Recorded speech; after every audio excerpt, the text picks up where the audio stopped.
कोमल शर्मा जी अंबाला से। राधा वल्लभ श्री हरिवंश महाराज जी, आपके चरणों में कोटि कोटि प्रणाम। गुरुजी, भगवत प्राप्ति के लिए क्या जीवन में दुख और कष्ट होना जरूरी है? गुरुजी, प्रतिकूलता में तो हमेशा भगवान याद रहते हैं। ऐसा नहीं। अम्बरीश जी चक्रवर्ती सम्राट है, रानियां हैं, वैभव है। ऐसा ऐसा कहा कि केवल वो बेचारा दुख ही दुख भोग रहा है, बड़ा कष्ट पा रहा है, ऐसा ऐसा नहीं। अगर जीवन की धारा में सबके दुख सुख आते हैं, ध्यान रखना, कोई ऐसा नहीं।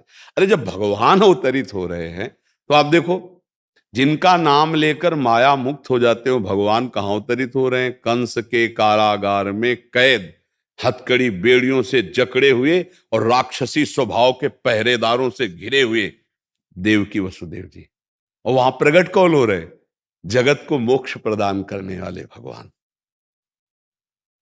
सामर्थ्य अपार, असीम, अनंत, और लीला कि मुझे अभी नंदालय में छोड़ आओ, अभी समय नहीं आया उसका, समय आएगा तब हम उसको देख लेंगे। छुप के रात्रि में 12 बजे के बाद ठाकुर जी को ले जा रहे हैं। सामर्थ्य कितनी भगवान के, एक संकल्प मात्र से असुरों का विनाश कर दें। दशरथ जी उनके वियोग में प्राण त्याग रहे हैं और भगवान 14 वर्ष के लिए वनवास। ये दुख सुख की जरा लीलाओं को आप इधर भी तो देखिए। जब भगवान अवतरित हो रहे तो संत गृहस्थ जो भी है, ये दुख सुख से बना हुआ शरीर है, जिसको कहते हैं शुभ अशुभ कर्म, इन दोनों से बना हुआ है। वो समय समय पर आते रहते, कभी दुख आता है, कभी सुख आता है। पर जो भगवान का उपासक होता है वो इस सांसारिक सुख में लिप्त नहीं होता और सांसारिक दुख में कभी दुखी नहीं होता। दोनों में सम रह करके वो आगे बढ़ता है। भगवान ऐसी सामर्थ्य देते हैं। आज अगर सत्संग शुदा हो तो ये प्रश्न था कि आखिरकार संतों को दुख क्यों प्राप्त होता है, तो वहां वर्णन हुआ कि भगवान और भक्त दोनों बात प्रेम की और भाव की रक्षा की, उनको शरीर रक्षा और भोगों की रक्षा की बात ना भक्त के हृदय में होती है और ना भगवान के हृदय में होती है। इसीलिए भक्त भी नहीं चाहता और भगवान भी नहीं चाहते। उनका भाव इतना दृढ़ रहता है कि 22 बाजारों में कोड़ों से मार मार कर खाल खींच दी गई, पर हरि बोल हरे कृष्ण एक बार भी कभी आंसू नहीं गिरा और आह नहीं निकली।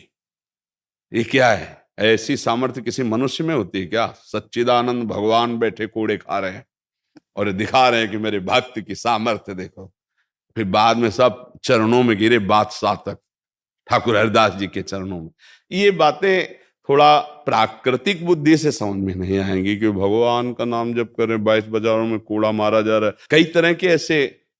ठाकुर हरिदास जी से पूछा तो उन्होंने कहा कि वास्तविक आपको सत्य कहते हैं, इतना भी हमें कष्ट नहीं हुआ। सारे कोड़े भगवान अपने ऊपर ले रहे थे। ये आप कैसे जान पाओगे? बाहरी केवल खिलवाड़ हो रहा था उनके साथ, वो शरीर जैसे सांप की केचुल है। अच्छा मानो जैसे आपका पुराना कपड़ा है और उसमें 50 लाठी मारी गई, अब आपको क्या कष्ट है? ऐसे संत के शरीर का राग नष्ट हो जाता है, वो दिव्य भाव में निरंतर। अब उनके शरीर को पूजो या पीड़ा पहुंचाओ, वास्तविक कष्ट नहीं होता। अज्ञान के कारण इस शरीर को कष्ट होता है। जैसे आप थोड़ा समझिए कि जब आप सैया पे सोए होते हैं तो आपका एक स्थूल शरीर पड़ा होता है और उसको कोई कष्ट नहीं होता, लेकिन स्वप्न में यदि पिटाई हो रही है तो सैया के पड़े हुए शरीर से निकल पड़ती है, आ बचाओ। अगर कंट्रोल छूट गया तो आवाज जोर से निकल जाती है, लोग दौड़ पड़ते, क्या हुआ? और उसे जगाया, अच्छा अरे ये तो मैं स्वप्न देख रहा था। तो क्या कष्ट था क्या? लेकिन कष्ट था, तभी तो चीखा था ना। तो अज्ञान के कारण जगा तो कष्ट हटा। ऐसे ही ज्ञान में जब जग जाता है तो कष्ट नहीं रहता। और अनंत जन्मों से हमसे अपराध हुए, उन अपराधों का भोग भी हो गया और भगवान ने हमारे भाव पुष्ट कर दिए, भगवत प्राप्ति हो गई। ऐसा नहीं कि बराबर दुखी मिलता रहता हो।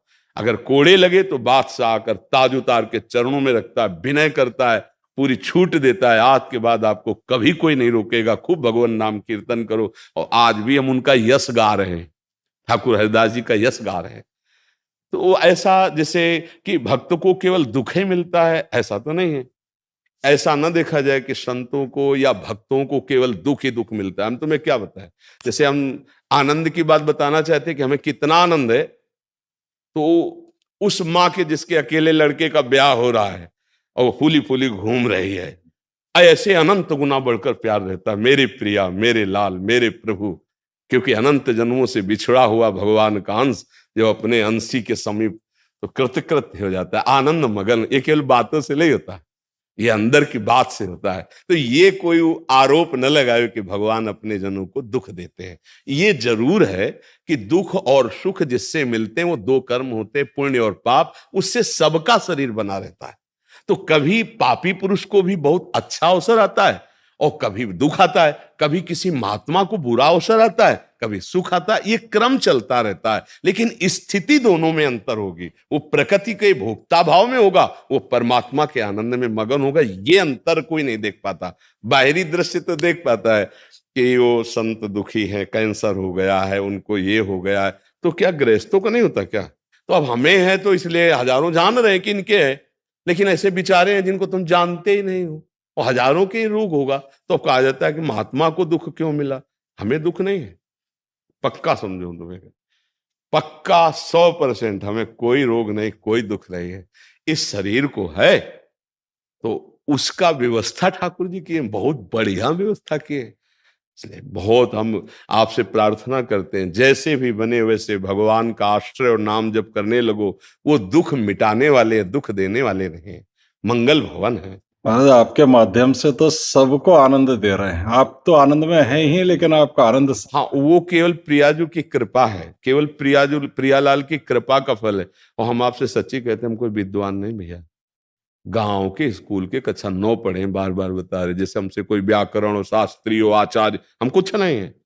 कक्षा 9 साइंस साइड में पढ़ के भाग पड़े थे घर से।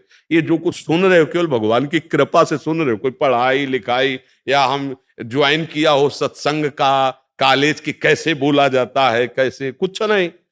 ये भगवान आप बोल रहे हो, प्रश्न कर रहे हो, भगवान हमको समझा रहे हैं, वो हम आपको बोल रहे हैं। अब वो समझ में आपकी आ रहा है तो भगवान की कृपा समझो। हमारी समझ के परे की बात है कि आपका उत्तर दे दे। वही उत्तर दे रहे हैं, बैठे मूकम करोति वाचालम पंगुम लंघयते। महाराज अकर्ता भाव में कैसे स्थित हो सके? वैसे अकर्ता है ही, जब तक स्वरूप बोध ले होगा तब तक ये जान नहीं पाएंगे। तो इसके लिए एक उपाय करें कि जो भी कर्म करते हो भगवान को समर्पित कर दिया, कर्ता हो जाएंगे। जैसे दिन में कुछ समय याद रहता है, फिर टोटल जब सोने जाते हो तो टोटल जमा कर दो ना, जगने से लेकर सोने तक। ये तो सर्वाणि कर्माणि मयि सन्न्यस्य मत पराहा अनन्ये नैव योगेन माम ध्यानते उपासते। श्री भगवान करे, ये तो सर्वाणि यत् करोषि, जो जो कर्म कर रहे हो 1-1 घंटा समर्पित कर दो। 1-1 घंटा का नहीं आता तो पूरा टोटल, जब से जगे थे तब से आज तक, अभी शयन तक, हे प्रभु आपको समर्पित है। और हे नाथ, इस कर्म में जो त्रुटि हुई हो, आपके प्रतिकूल हो, तो मुझे संकेत कीजिए और मुझे बल दीजिए कि वो गलती मेरे से न हो जो आपके प्रतिकूल हो। बहुत बढ़िया जीवन हो जाएगा। हम लोग मेहंदीपुर बालाजी से हैं। आईपीएस का मेरा प्लान है बनने का, तो आप आशीर्वाद दीजिए, मार्गदर्शन कीजिए उसका। अब हम तो केवल अध्यात्म की चर्चा को प्रधानता देते हैं। तो आशीर्वाद रूप में यही कहते हैं, यदि नाम जप करोगे आप और गंदे आचरण नहीं होंगे तो आप जिधर जाना चाहोगे उधर आप प्रकाशित हो जाओगे। नाम जप करो, आचरणों को पवित्र रखो, आप फिर देख लेना। आशीर्वाद का तात्पर्य है आपकी बुद्धि का बलशाली हो जाना, पावरफुल हो जाना।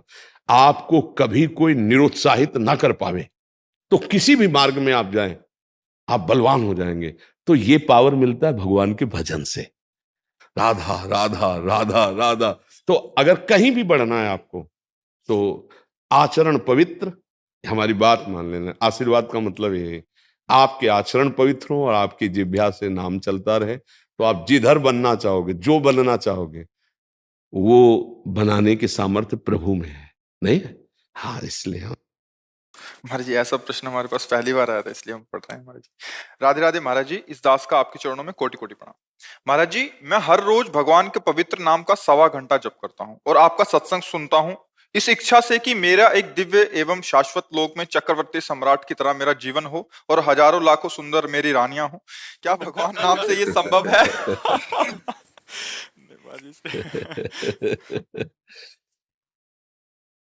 कोई बात नहीं बच्चा, धन्यवाद है। आप मेरे प्रभु से तो जुड़े ना, वो कर तुम अकर तुम अन्यथा कर तुम सर्व समर्थ है। देखो, आपको हम अंदर से बता दें, आज भी जो पत्नी पुत्र परिवार आदि के रूप में वो श्री कृष्ण ही है, पक्का समझ लेना। उनके सिवा किसी की सत्ता नहीं।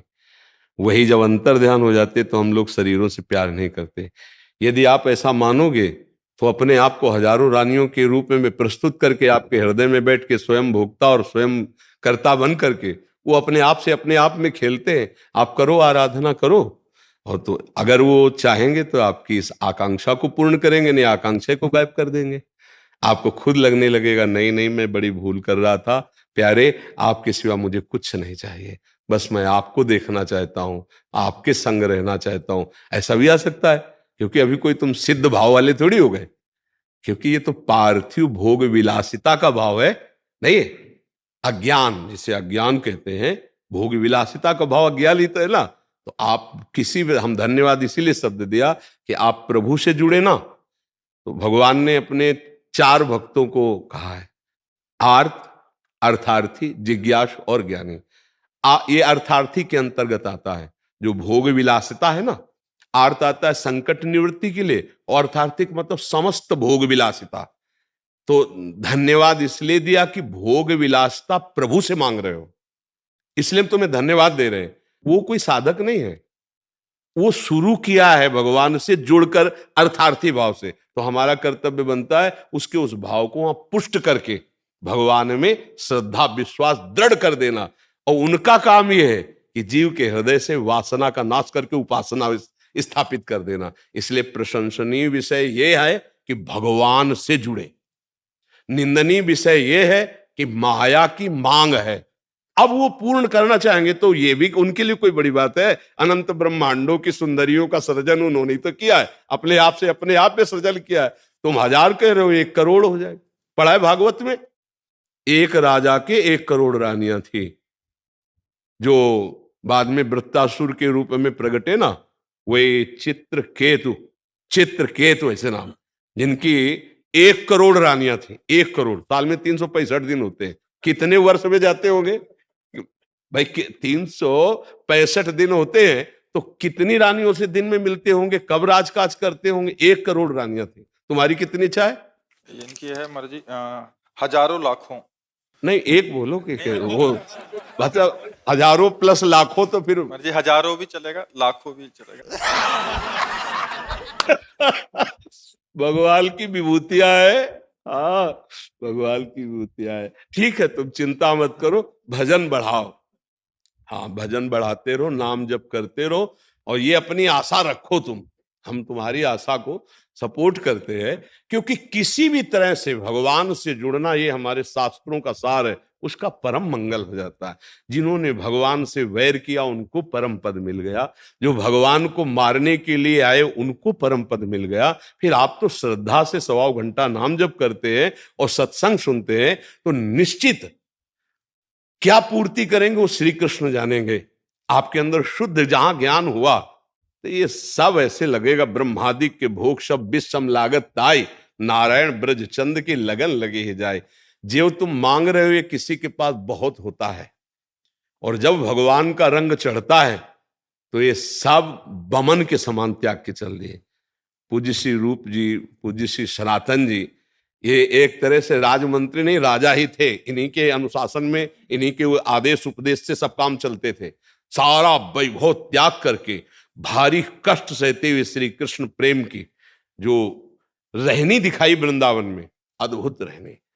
और क्या कमी थी भोग विलासता की, सब कुछ छोड़कर रघुनाथ दास जी गोस्वामी कितने बड़े घर के सब कुछ त्याग करके, और कैसा जीवन, कैसा जीवन। तो हमारे श्री कृष्ण बड़े लीला विहारी है। आप नाम जप करो और ऐसे चलते रहो, और मांगो उन्हीं से, बस दूसरी की तरफ गंदी दृष्टि से ना देखना, तो फिर वो संभाल लेंगे। वो दे दे, या वो आपके भाव को बदल दे, वो या आपको स्वयं को दे दे।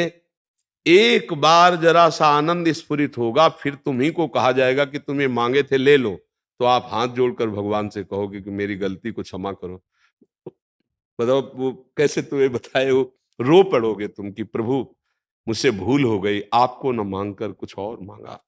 सच्ची कह रहे हैं, पर हमें अच्छा इसलिए लग रहा है कि आप भगवान से जुड़े हो। बस मांग तो बहुत ही मतलब फंसाने वाली है।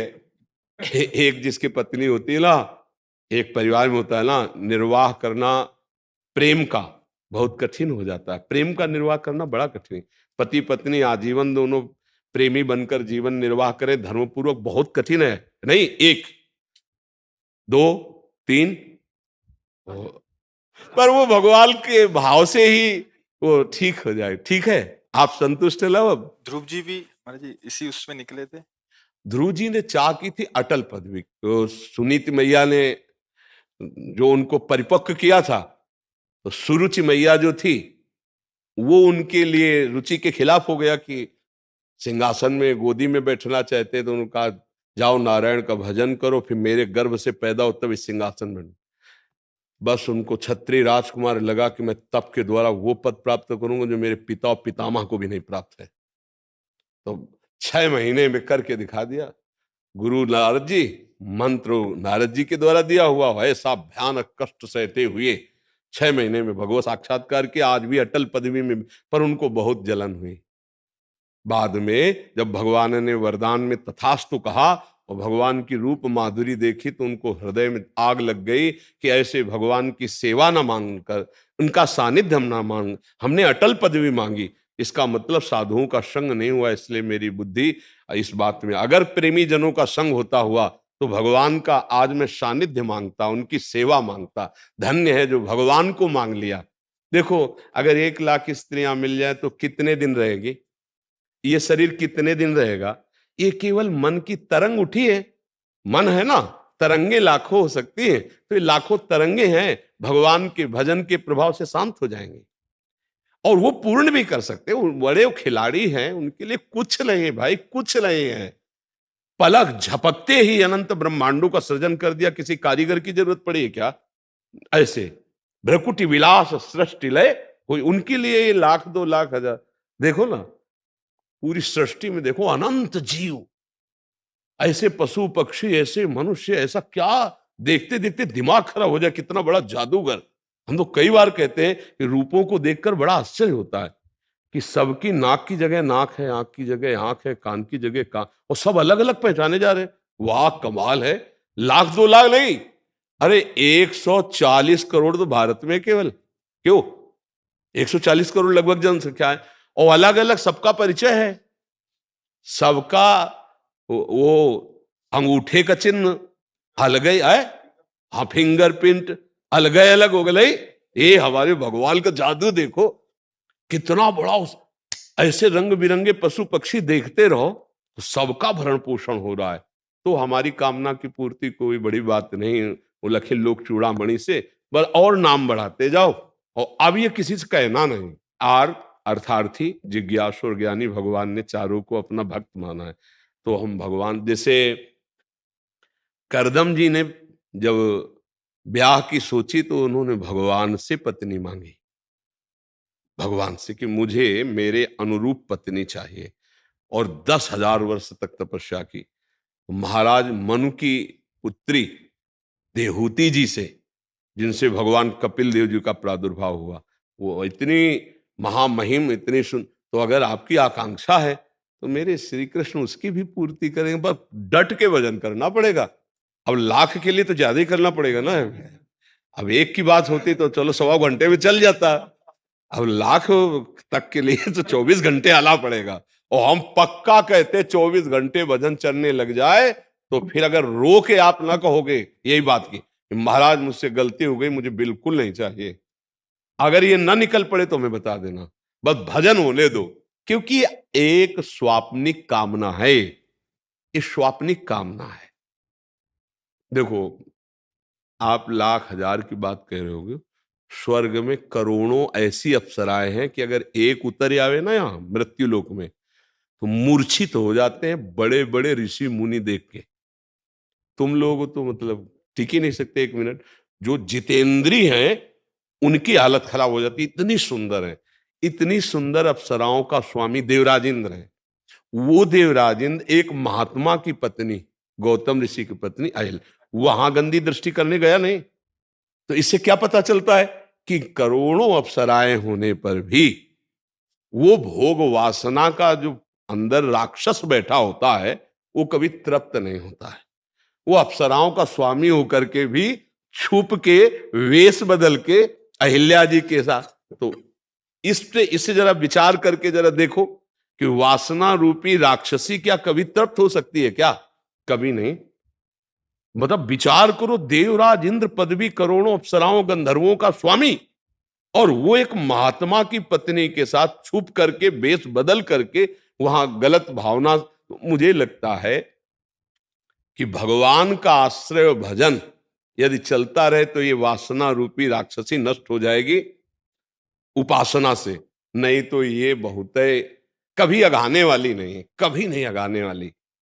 इसलिए नाम जप करो और ठीक है ऐसे ही जुड़े रहो। वो करुणा निधान है, ज्ञान विज्ञान संपन्न है, वह महसूस होता है कई बार तब बीच-बीच में लगी बचाव कुशल न जीव कहूं, सपने हूं मन विश्राम, जब लगी भजत न राम कहूं, शोक धाम तज काम।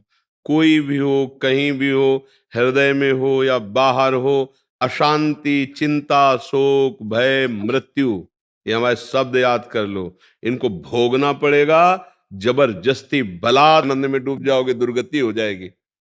आप इस बात को समझिए, बिना भगवान के नाम संकीर्तन के ना घर पावन होता है ना हृदय पावन होता है।